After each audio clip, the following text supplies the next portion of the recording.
मेरे यासीन का कातिल पकड़ा गया है। यासीन का कातिल नहीं पकड़ा गया।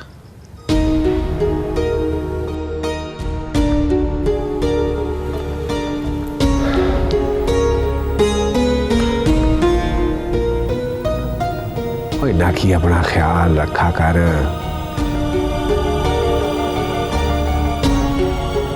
अब मेरा ध्यान बटने वाला है, मैं तेरा ख्याल नहीं रख सकूंगा।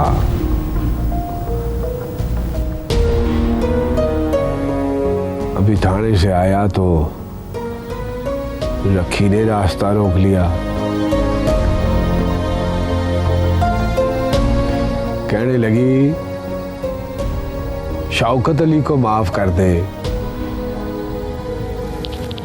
अब तू ही बता क्या करूं मैं।